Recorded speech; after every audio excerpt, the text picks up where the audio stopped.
Seperti inilah kondisi jalan dengan lebar kurang lebih 2 meter yang berada di RT 02 RW 03 Kampung Dekeng Coblong, Kelurahan Genteng, Kota Bogor. Kondisi rawan ambrol akibat gerusan tanah yang mengikis tebingan tanah penahan ini kini semakin membuat sebuah lubang yang cukup dalam. Sehingga jika tidak segera ada perbaikan, warga setempat khawatir jalan yang kini menjadi salah satu alternatif bagi sebagian warga Kota Bogor ambrol dan tak bisa difungsikan.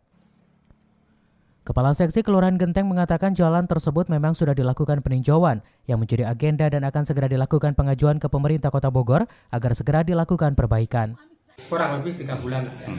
Jadi saya sudah pernah melihat dan melalui melintasi bahwa itu memang ya harus kita koordinasi dengan wilayah RW untuk dimasukkan ke perencanaan musrembang. Warga juga berharap pengajuan kali ini benar-benar terrealisasi menimbang sudah beberapa kali diagendakan segera diperbaiki, namun hingga kini selalu mundur dan belum ada kepastian. Dari Kota Bogor, Eko Rosandi melaporkan.